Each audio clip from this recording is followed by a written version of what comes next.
Okay, everybody. I think we'll go ahead and get started. It's a little after 12. We may have some folks that continue to log in, but want to be respectful of everyone's time.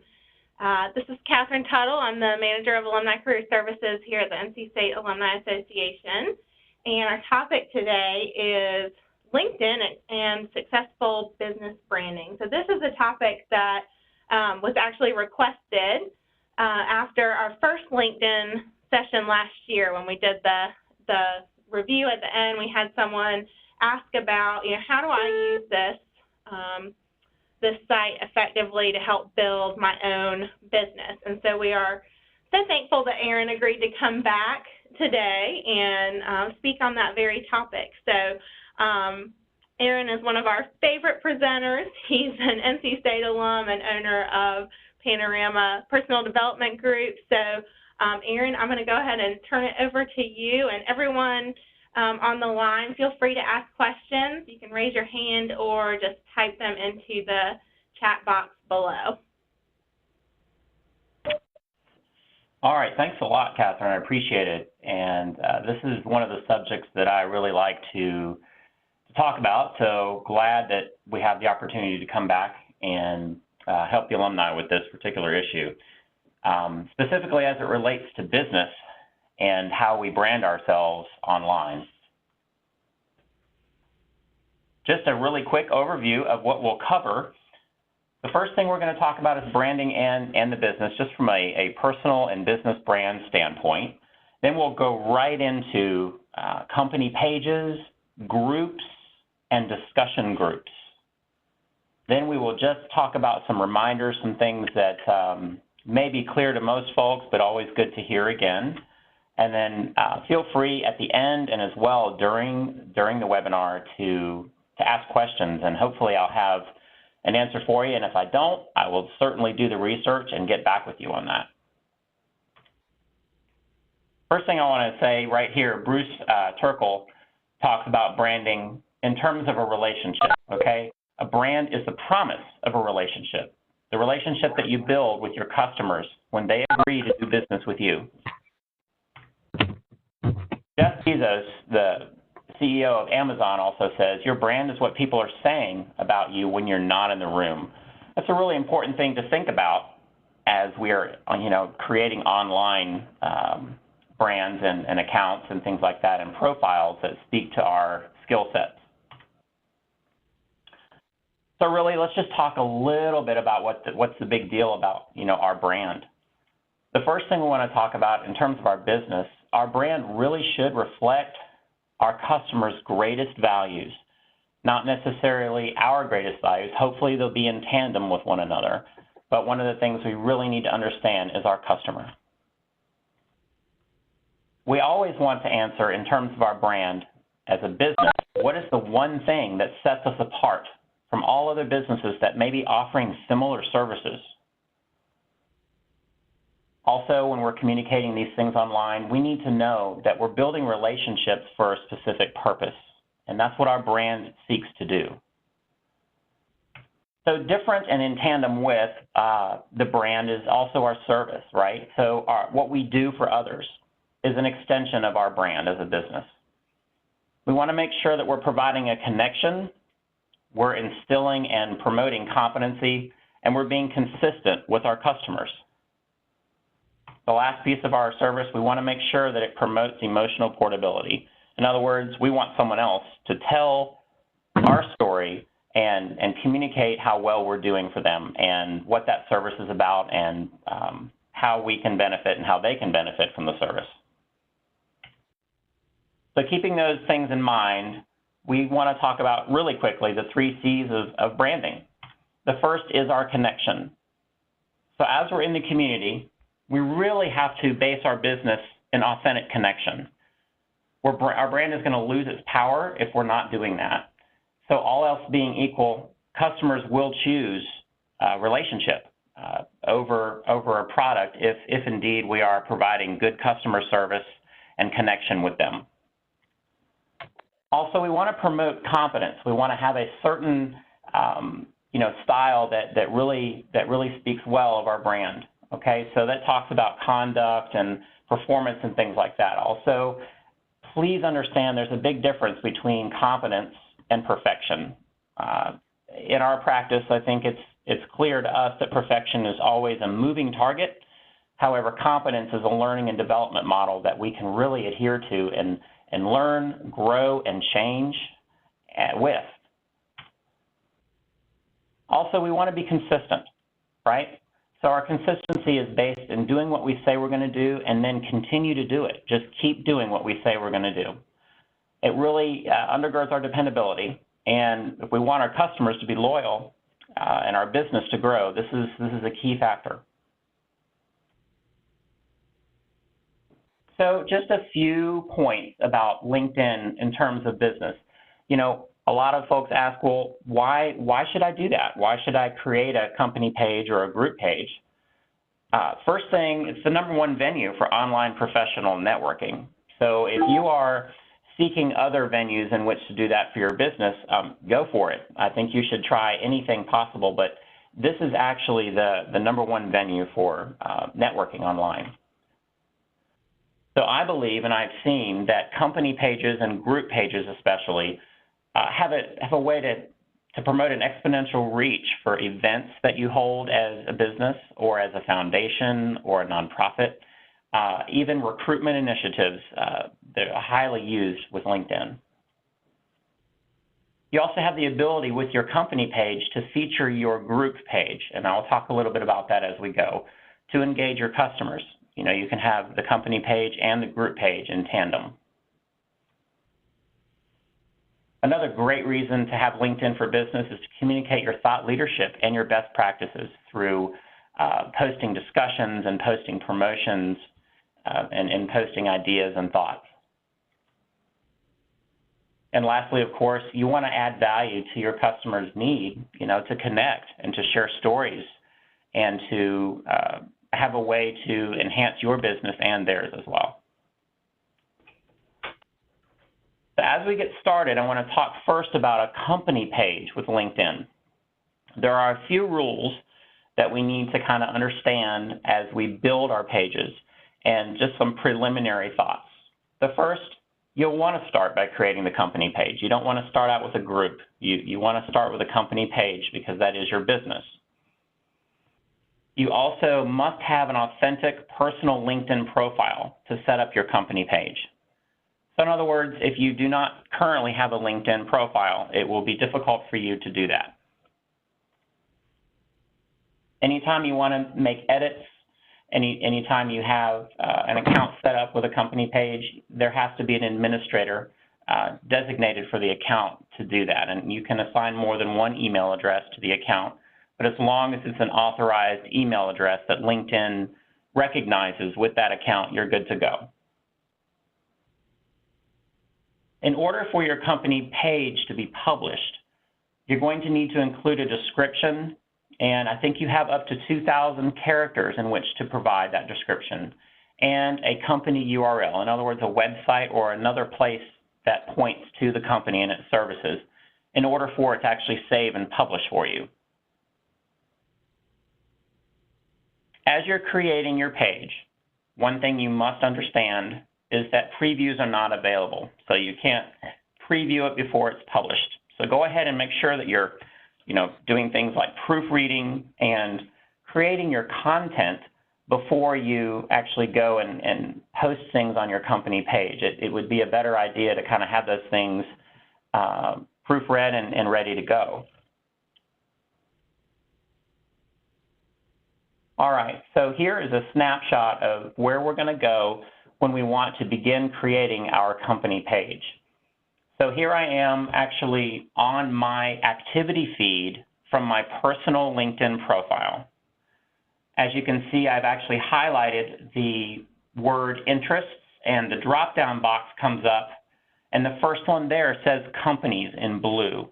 That is where you will go to begin the process of setting up your company page. The next screenshot simply shows the word companies and the two tabs of home and following. Now you'll see on the right-hand side where it says Manage Your Page. Now I already have for myself a LinkedIn company page, but if you do not have one yourself, it's not going to show up in that space on the right there, but what will show up is the next thing down on the right-hand side that says Create a Company Page. That will actually show up for you, and you'll be able to click the yellow button that says Create.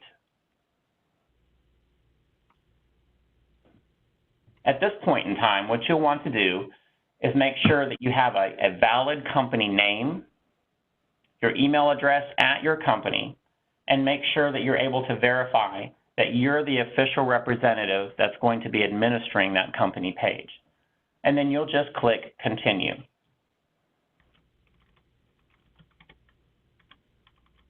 All right, so the first thing you see here are the different logos that you can actually upload on LinkedIn on your company page. I have 3.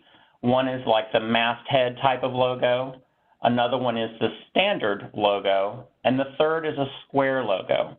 The square logo specifically is used when you post an update to your network. That is the logo that will appear to the left of your post. So when you Google search, well, when you're on LinkedIn, and you can do a Google search as well for the company page, but when you're on LinkedIn and you search for any company, including Panorama Personal Development Group, this one will actually show up, the Panorama Personal Development Group, and you'll see the logo at the top. You'll also see a little bit of a description to start off the process. There are several pages that you will have the ability to add information and content. The first, of course, is your home page, just a lot like a website where you have a description, okay? And you'll see that I have a small blurb underneath the logo and the tagline, and some specialties listed. And then at the very top, again, very much like a LinkedIn profile activity feed, you'll be able to share an update, okay? Now, I have actually dropped down the box that's underneath Panorama PDG, and you can see the company information, just a lot like your contact tab on LinkedIn at the top of your headline. You'll see specialties, my website or your website, where you will be located, your address, the industry in which you are working within your discipline and with your company, the size of your company, the type, and then when it was founded. Now, this would not be when the page was founded, but it would be when your company was set in motion. Aaron, when you click, yes. I have a question. When you create a company page, does it automatically connect with your personal connections, or do you have to kind of go out and gain followers separately from your? Yeah, it's a separate following. As you can see on the top, there are 20 followers right now with these are old screenshots, but there are 20 followers that show up there. So yes, absolutely would be separate from your LinkedIn connections. Okay, yes. But you could use your LinkedIn connections to build awareness and gain a following. You sure can. You can actually post on your activity feed, you know, your company page, and get that stuff going. Absolutely. Thanks. So you'll see, yep, absolutely. So you'll see here, when you click on the Services tab, ladies and gentlemen, you'll have a lot of text that you can put in there if you want people to have some meat to chew on with your company description. And then a few bullet points. I recommend 3 or 4 of the top things that you really focus on with your company or with your clients. And then below that, you will see how many impressions or how many times someone has actually viewed this particular page.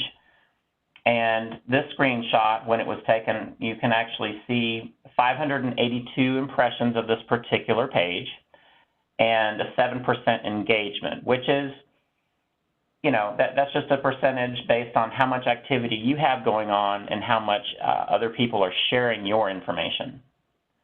So you'll see on the right-hand side of the Services page that you have recommendations and pictures of those who are most assuredly connected with you that recommend you, and clients that have used your services and are recommending you for them.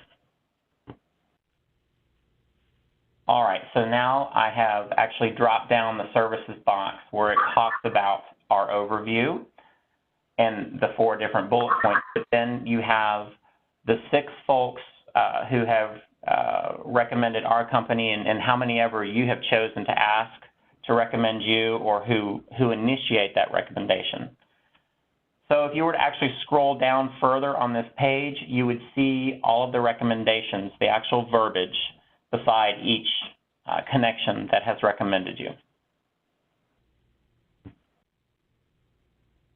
All right, so we're going to talk a little bit at this point about a group page. Now, the group page is very, very dynamic as opposed to the company page, which is basically just a landing page and a descriptor of sorts for you with the recommendation piece. A group page, however, is very important because you're able to link that group page as a featured page on your company page. So if that makes any sense, I can clarify that soon here. But I do recommend when you start a group page to start as a private group where membership with that group is controlled by someone who administers who is actually able to join the group. And as just I guess just a technical aspect, you'll want to go ahead and upload a business logo if you have one. If you do not, I highly recommend that you actually get that ball rolling. As a business, you're going to want to have that logo prominent in your collateral.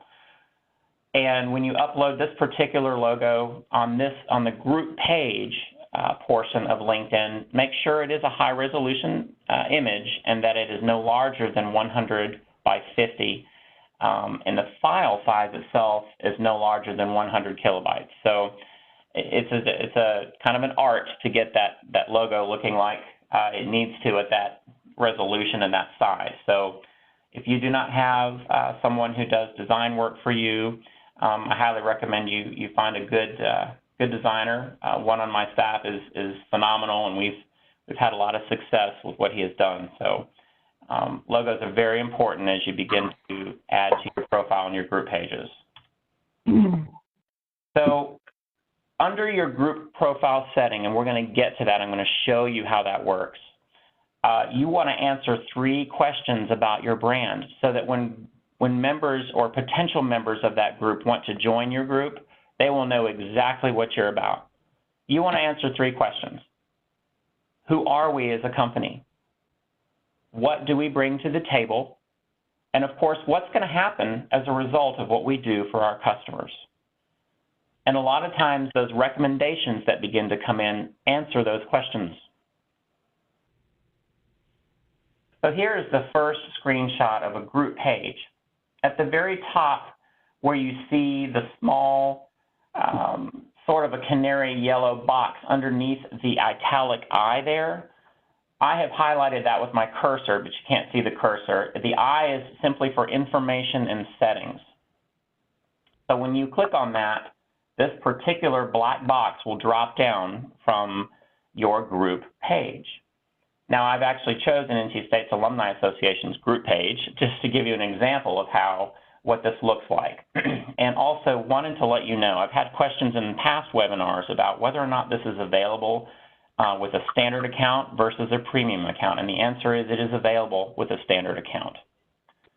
So you will be able to see when the group was created, the type of group, how many members you have, the owner of the group, how many subgroups are listed within this particular group, and you'll be able to see things like the group profile and group statistics once you have become a member.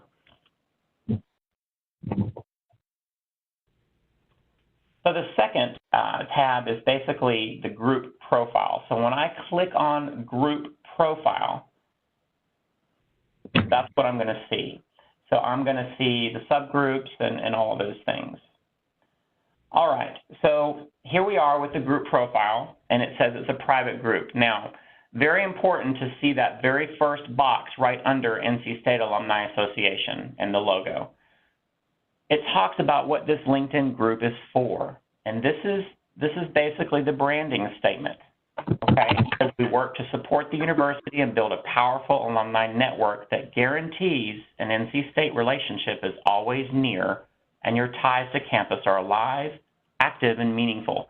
That is a really great branding statement for the university and for the Alumni Association. So again, when you create your company page or your group page, this is the kind of thing you're going to want to do so it attracts the folks that are interested in what you're about. As you'll see on the right-hand side, again, it gives that data when it was created, your members, your subgroups, and things like that.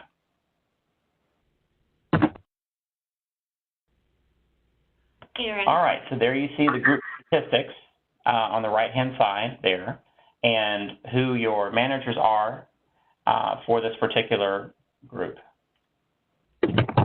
Here is your statistics summary. Once you click on statistics, this is actually what you will be seeing. You will be able to share the stats with other LinkedIn connections. You'll be able to see how many members are in the group, again, where they're located. You know, it says here that 44% of our membership is located in Raleigh-Durham, okay? And 10% of those are engineers. And I believe these screenshots were taken in late November. So just something to think about when you see growth over time. Aaron. Yes. Hey, I have a question from one of the participants. You mentioned the standard versus the premium account. Is there an advantage to having a premium account when you're starting a company page? Yes, because what you're still doing with resources within the company page or the group page, you're still able on your profile, because that profile itself, the personal profile, has the extra in-mails and the extra introductions that you've paid for. You're able to make more connections that way if you have that capability. Those would be the two strongest pieces because you're using that from your profile. Okay. Because remember, it's connected from that first profile. Okay. Thank you. Mm-hmm. All right, so the second tab under group pages, of course, is just, again, your demographics.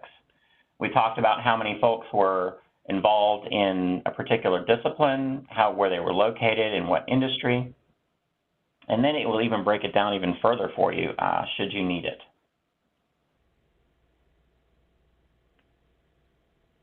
All right, so then now you have a group page here that talks about basically your growth. And here's where I think this is just super important for your brand.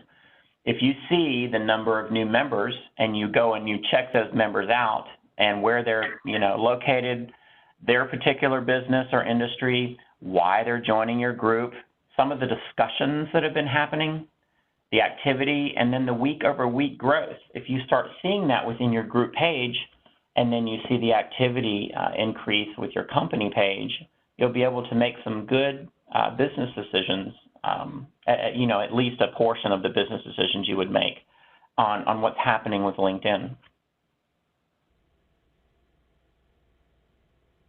So here you can see recent activity. I think this was in November, like I said. There were 4 comments in this particular group, and then 6 discussions that were posted. 1 job was posted within a week's time, and no one actually had gone on to the group page and done anything in terms of promotion. So those are things as an administrator you're going to want to know as you move from week to week.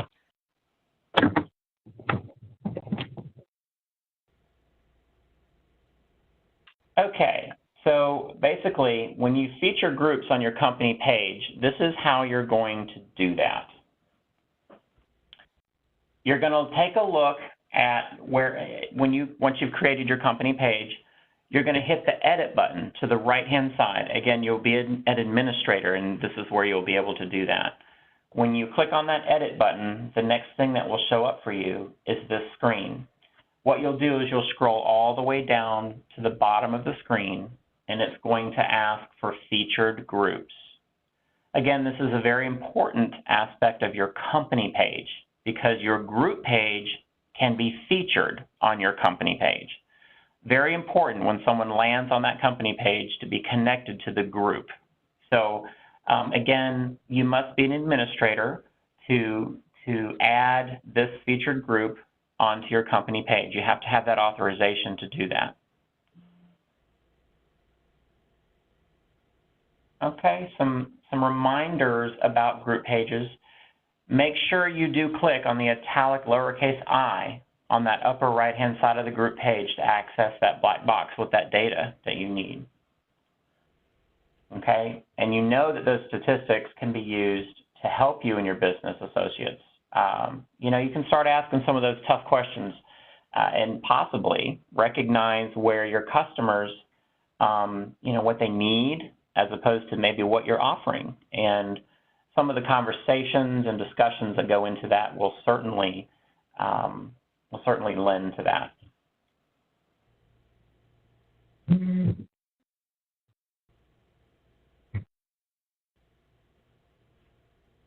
All right, so discussion pages on your group page. Again, we're at the group page level.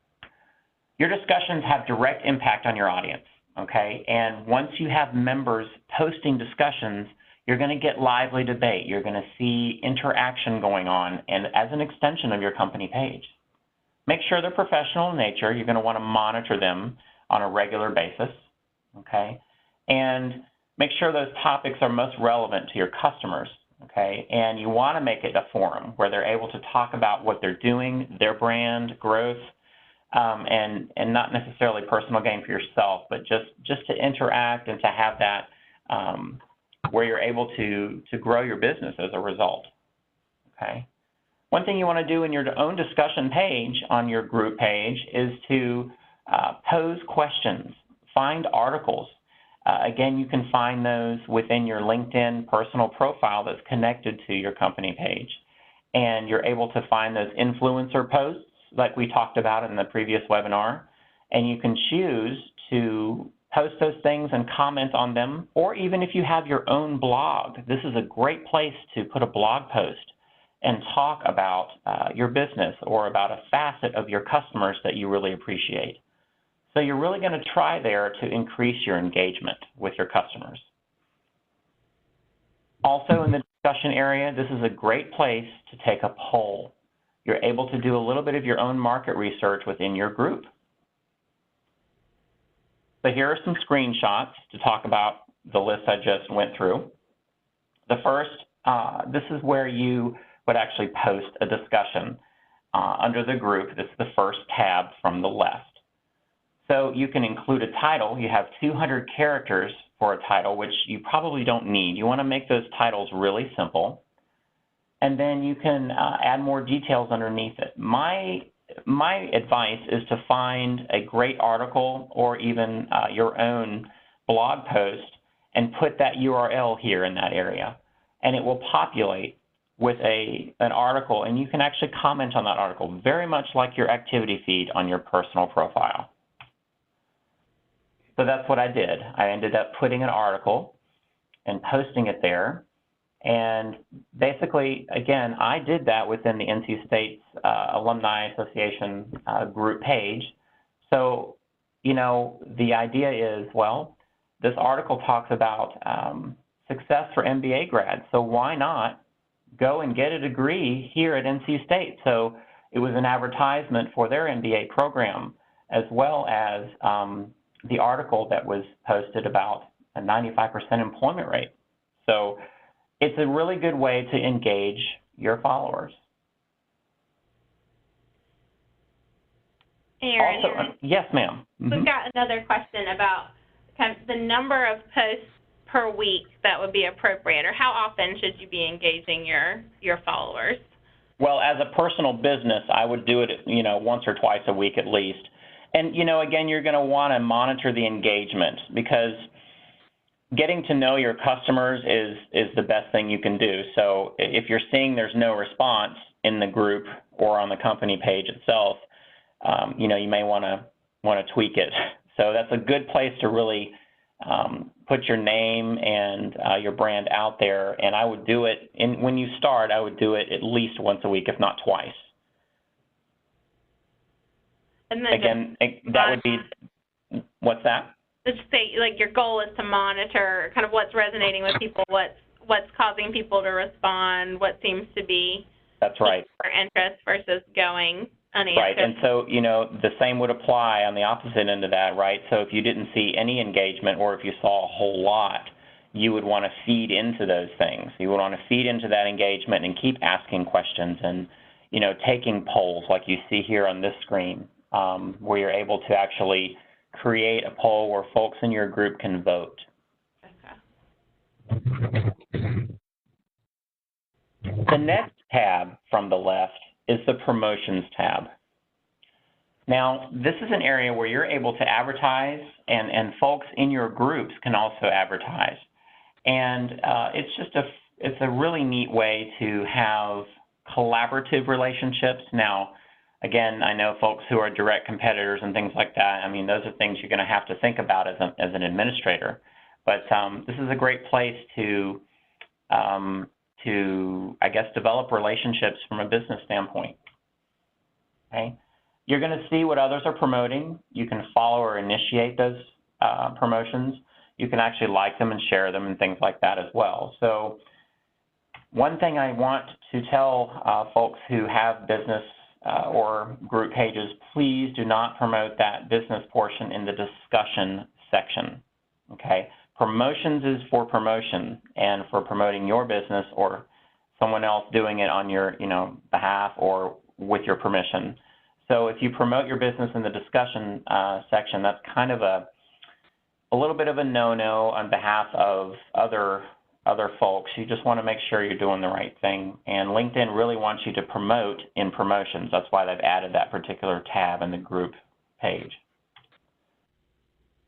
So when you promote your business, obviously this is the service part, right? The thing that you do, the bottom line. So, you know, make sure it's a message that's inspiring others and they're inspired by what you do for them. So here's the promotions page, and you can see recent activity as of November. And actually, I think I did post one there as well. And you can see the advertisement, what's going on, what's happening, you know, different things that members are actually posting to the group. On the left-hand side of this page, just as a mental note, you'll be able to check out the promotions that you've actually started, the ones that you've joined, and the ones you're currently following. So as a group member, you're able to do all of those things. The next tab in the group section is jobs. Now, if you are in a place where you would like to recruit, and as a business person, you would like to have folks go to your website or apply for work with you, this is a great place to post your jobs, okay? And if you are so inclined to have other group members with your permission do the same within your discipline, that's your decision. But it's just kind of a neat collaborative thing for larger groups, especially if your particular business is an association. So that would be a more collaborative way with the jobs. But for you as a sole proprietor or your own company, this would be a place where you would post for work. And here you can see I actually just took this screenshot this morning because I was going to replace the one in November. This is the most current jobs that are listed with the Alumni Association's page. So there are 2 right now that are current as of February, I believe.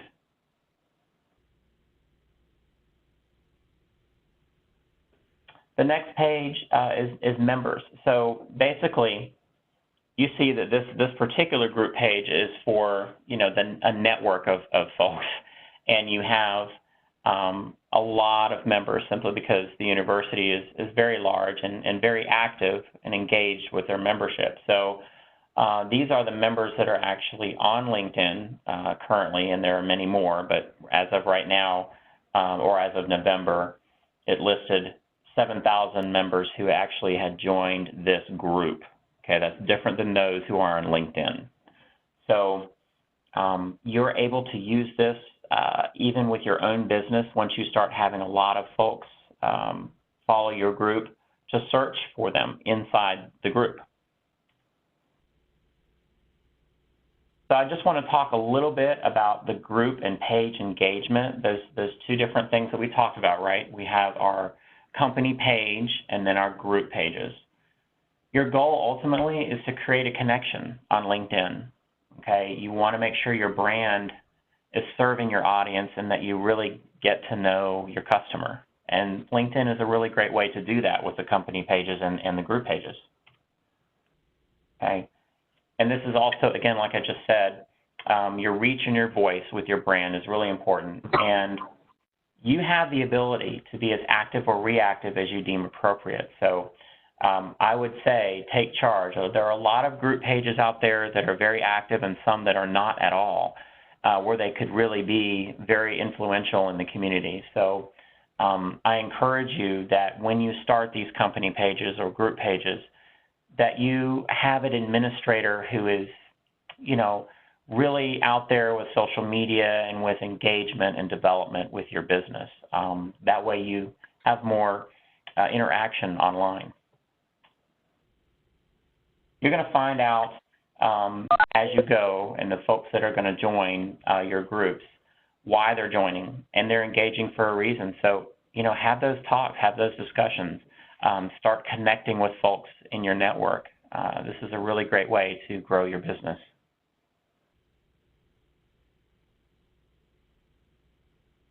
So really quickly, I just want to, as we wrap things up, talk a little bit about some tips and tricks, especially as it deals with invitations. Again, even in the company page and group page, it still is a reflection of that first personal profile. So make sure that when you're inviting someone that you basically know that person really well or have a relationship with them when you want to connect. Try not to send an invitation to someone that does not know you. That can pose a really big problem. LinkedIn doesn't really like that. They like to have that one-on-one personal referral. And the way that they get around the issue of connecting with someone you don't know is to be introduced, and that's through the introduction platform. When you send out an invitation, we get phone calls with this all the time. Try to put a personal note to what you're talking about, and in the invitation, make sure that you're also your language is a spirit of service, what you can do for that other person, so that it doesn't appear as if you are just connecting with them to add to your network. And make sure that you remove that default message when you send the LinkedIn invite. Try to make your invitation about your colleague. Make sure you're doing that. So let's talk a little bit about recommendations. First thing I want to say are that recommendations are serious business, again, from the company page standpoint, as well as your personal profile. You do have the ability to edit or delete recommendations should circumstances warrant that change. So please be aware that things are not necessarily set in stone, but use your best judgment when you're giving a recommendation. Make sure that the recommendation really is a reflection of your brand and the relationships that you have with your colleagues. This is an obvious point, but I want to make it because folks try to give or receive recommendations and can't find folks to do that online. And you both must have a LinkedIn account, and you must both be connected to one another for that to happen. Another really good piece of how LinkedIn deals with the recommendation process is that you must approve the recommendation that they give to you and vice versa. So, for example, if someone wrote a really great recommendation for you and they had 12 spelling errors or grammatical errors, you would have another point in which to ask them to help you out and change some of those things and do it in a professional manner. And then you can approve it to be posted, so it's not automatic on your behalf. All right, as you begin to brand your business on LinkedIn, please be practical and be useful to your customers. I think that language will come across as very comforting and trustworthy. And make sure you're easy to find and easily understood with your verbiage and how you're talking about your brand on LinkedIn. And use language that helps others solve problems for themselves. In other words, if they're looking for a personal development coach or someone who can help them with their brand messages or their social media content, make sure that you're providing those solutions in your verbiage.